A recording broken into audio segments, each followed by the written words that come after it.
it's amazing. The journey that I've been on in my entire life since my adulthood has been out of my hands and out of my control, and it's been amazing of what's happened. And I am going to talk. The title of my talk, I'll give you this because I thought it was pretty good, was how a trip to a tree farm turned into a spiritual journey, or what the hell were we thinking? So try not to just read this. This is 3 pages of, when I finished this up yesterday, and I normally just give talks, like don't even think about what I'm going to say, I'll just get up here and talk. So with a point that I have to make, it makes it a little more difficult. But when I was finishing this up yesterday, I told Byron and Shannon, thank you guys for meeting with me yesterday. I told them that I had the guts of it, but I didn't have the start and the finish. And so when I was finishing this up yesterday, these last 2 or 3 paragraphs, I was at my desk at work with a bunch of guys around me, being guys, and I had my headphones on, and I was almost brought to tears by these last few paragraphs. So hopefully I can that can come across in this talk, and it doesn't sound like I'm just reading something. This is very meaningful to me. This is basically my purpose in life has shifted over this last couple of years, and a lot of it has to do with what's going on in this talk. I'm hopefully going to give and present well. So we were at we were at a Christmas Tree Growers Association workshop in January of 2016. My wife and I, and a farmer presenting said, "A Virginia pine does not want to be a Christmas tree." And I believe he meant that as a warning of all the work that we were going to have to put in, because I thought you just put it in the ground and it grows and you clean it up when you sell it and then it's gone. But it's a little bit more than that. But his words have become a pivotal thought that motivates me today. For most of my life, I've had a very cold to lukewarm relationship with God. I grew up, my mom took me to church, but I never could get out of myself enough to listen and hear what the preacher was saying. So I was just there. I drew, crayons and paper in the back and never paid attention to anything. And so I never really had a relationship with God growing up. And for most of my life, I had a lot of doubts and a lot of just questions. And so today, that's been replaced with a passion to serve God. And this farm that we've started has been a huge factor in that. So I should start off. In February of 2016, by the oddest of fates, I had an encounter with God that had changed my direction of life and solidified my purpose for existing. And I believe that same God planted that idea of this Christmas tree farm in our hearts a couple years prior to that, or a year prior to that, because I had no intention of ever growing anything. And I didn't know then that I was going to have an encounter with him just a year later, and that my whole life would change. So back in 2014 Christmas, we decided to go get a Christmas tree. We had just built this new house. It had 12-foot ceilings, about as tall as this, and my wife wanted the tree to almost touch the ceiling. So we went 5 miles down the road, and we bought this Christmas tree. And when we were leaving, my wife had this thought, and it was, hey, we could do that. And for whatever reason, I had the same thought. Just driving home, this quick journey, we could do that. And that should have been the end of the story, but because it was like, wow, what happened? So we started talking about, I don't know how it progressed to that next point, but if I would have known then the work and the effort and the doubt that was coming, I would have ignored that thought no matter who put it there. But I didn't. So I have a pastor in my church, and he really impresses upon us that everything needs to have a why. Everything we do needs to have a why. And if you can get others to believe in that why, then you can be a success. And if you can have a why and believe in that, you can be a success. So at that time, being guided by that thought and that little nudge from God, I believe we had enough of the why to get us started. We didn't know really what any of this meant. So after deciding we were going to go trees, all I knew about growing trees that we needed trees. I mean, that was everything I knew about Christmas trees was we needed some trees in the ground. So my wife found this organization called OCTA, Oklahoma Christmas Tree Association. There is one. There's growers all over the place. They come together. They talk about Christmas trees. It's magical.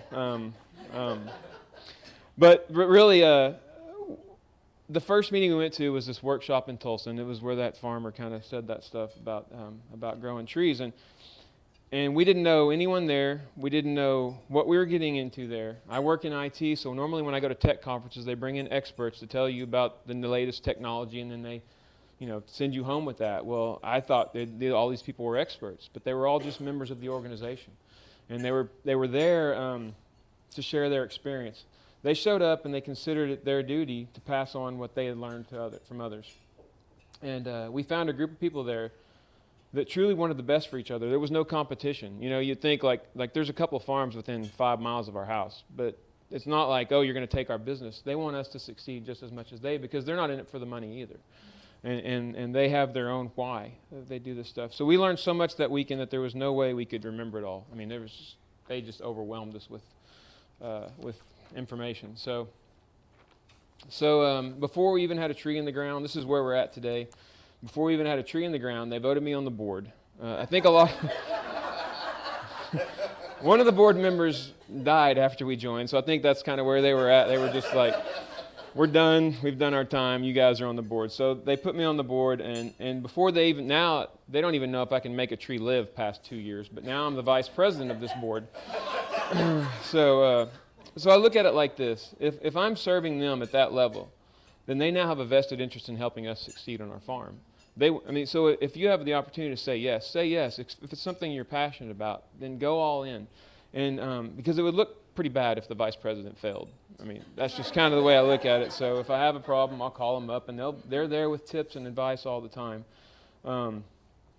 So at this point, we've planted 350 trees, of which about 285 are still alive.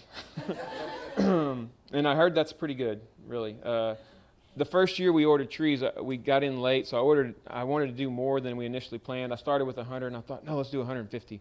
So the 50 I ordered were a different brand, and I think 4 of those are still alive. So that's kind of where we're at now. But I'm grateful today for those failures and those successes. I'm grateful that without the failures, I wouldn't appreciate the successes. Because if everything just went smoothly and it was just fine, then I wouldn't really value this tree now that's almost up to my waist, and that I have a part in keeping it alive. So I've learned many valuable lessons this year through a combination of trial and error, sharing my struggles with others, and listening and applying their advice. I can't grow a tree. That's God's work. What I can do is provide an environment for God to work, and that's by putting the tree and giving it water. But I haven't looked at those trees in 2 weeks at this point because I've been out of town, and they've grown, and I had no part in that. They've just grown on their own. And so I can't, God always fills in the gaps if I allow him to. And that's in every area of my life. If I will step back and allow God to fill those gaps, he will. I must be patient and give him time to work. I can't stress how important this lesson is. I've learned time and time again that in every part of my life, when I get into fear or frustration and take hasty actions, I get degraded results compared to what it could have been in God's hands. As an example, last year we got impatient with our trees. We didn't know what we were doing, and partially through ignorance, we cut the tops so short that we basically wasted 8 inches of their growth. So they have to catch up now. They're still all alive, though. None of them died. So, and I'll be glad to give you the details on how to prune a Virginia pine afterwards if you're interested. It's very fascinating. So over the past 2 years, these trees begin to mean something to me. They're not just a commodity we're growing to sell, and I don't think they ever really were. They're important to me personally, not because of a financial investment, but because of the time I've invested in them. I've found this to be true for every relationship in my life. Because of this, I now believe that when a family comes to get their tree, it will not just be a tree that they're taking out, but 5+ years of love and care that we have put into the trees. I believe that God will multiply that love and care and put it into the trees and bless it with others, or bless others with it. So you see, I was not born a Christmas tree farmer. I graduated with a degree in computer science, and I've worked in IT my whole adult life. The career started after a few bumps in the road and many attempts to derail my life before it ever got started. That's a whole other journey, but let's just say I did everything I could to wreck my life at 21 and found myself at the bottom. So, but now a Christmas tree farmer is something I'm growing into. And as we have successes and failures, it's a title that I feel like I'm starting to earn as time goes on. It is this with many things in my life. I know that for a long time I was afraid of failing, so I wouldn't try anything new unless I thought I could be excellent at it. This idea has cost me countless unknown opportunities. And I say that confidently because I believe that God gives us many opportunities to be blessed, but we have to take the initial step in order for the blessing to occur. I've heard it described as luck is when preparation meets opportunity. I don't believe in luck anymore. So I really like that saying because it's not saying there's no luck involved. And if I prepare, then God will provide the opportunity. Usually these opportunities come unexpectedly, almost like miracles. And if you're a very pragmatic soul, maybe it's just an impossible coincidence that happens. But I believe that that's the hand of God today. So why? Here's our why. And the initial thought that came over both of us and has matured and strengthened was this. We want to provide a place for families to come together for generations and make memories that will last a lifetime. Our tagline is it's all about the experience. I don't know why I'm getting hit at that thing, but whatever. Great tagline. I believe this farm will have a purpose that will serve others, and it's not so much about us. Our reward will be in the preparing it for its purpose. We've already got our reward. When building our house, I had several occasions. So this is a quick side note here. So I had several occasions of overwhelming anxiety where it was just like the whole thing. We had this builder that wasn't communicating with us. It was a mess. Everything was going wrong. So every time I had this one friend, I would call him up and I'd tell him, here's what, he'd say, how's your house coming? I was like, oh, and he would say, you need to not worry, that's God's house. And he said, it wasn't my house, it was God's house.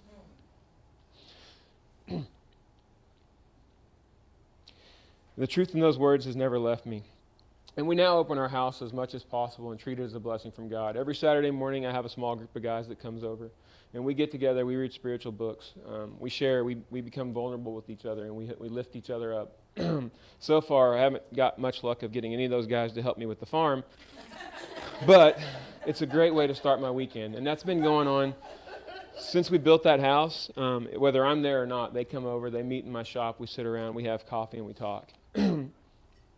So in another men's group I was in, I was stating I don't know if God cares about this tree farm or if it's really His will. And he started laughing at me, and he reminded me of all the personal and spiritual growth that has come from this pursuit, the patience and trust, and the uncertain returns we have subjected ourselves to. I used to live a life based almost completely on immediate gratification.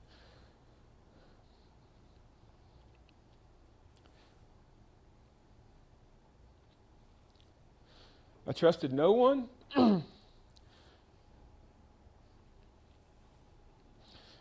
And I had no thought of tomorrow except for the fear of it.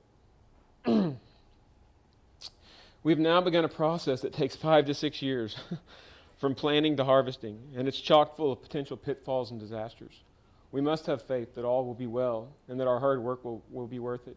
More importantly, the boundless opportunities for growth we have on a daily basis would be 100% absent if we didn't trust God, that this is the journey we're supposed to be on. So here's the blessings. The beautiful guarantee of our journey is that due to our faith in God, our family has already become a success. It was never about the farm, but our trust in God's promise. In Jeremiah 29:11 and 12, it says, "For I know my plans I have for you, declares the Lord. Plans to prosper and not to harm you, plans to give you hope and a future." When God directs us and we listen to it about the outcome of the endeavor, and we listen, it's not about the outcome of the endeavor. When I listen and act according to God, I am changed for the betterment of all of His children. I do not believe that a blessing from God is to me is supposed to be the end of the story. I must use it to bless others, or I've wasted 90% of the blessing. I do not have the time to tell you all the provisions God has made for us in putting this dream in place. I do not have the time to tell you that all the things every day I wake up, it seems like another brick in the road's been placed, and it just happened without any direct effort on my part. I encourage all of you to listen for and follow your own dreams. And now back to the old farmer and his wisdom. A Virginia pine doesn't want to be a Christmas tree. I'm going to read all this because it's too good. I don't want to mess this up. This is the part that really got me yesterday, so sorry. Virginia pines are made perfectly to be a Christmas tree, actually. if they are given the proper attention and care. You see, each growing season they put on a new whorl of symmetric branches. When we prune them, all we have to do is cut them to a height we want the next branches to appear. This will produce a tree that is full and has no empty spaces. As the tree gets older and the pattern is established, the trees are easier to mold. The pruning process is not about adding to the tree. It's about removing the branches that are not needed. This serves two purposes. It makes the trees more attractive, but it also lets the sunlight in where it cannot be reached before. That parallels with my experience in life. I was born with everything I needed to be valuable, but I would not be shaped, molded, or directed to a purpose. I only wanted to be left alone to grow wild and serve no one but myself. I had a lot of extra unsightly branches that made me misshapen and out of control. I was not fetching a great price, and my purpose was only to protect myself from others.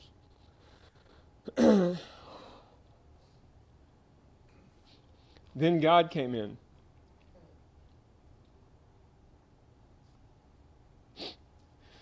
And in all my ugliness, he said, I want that man.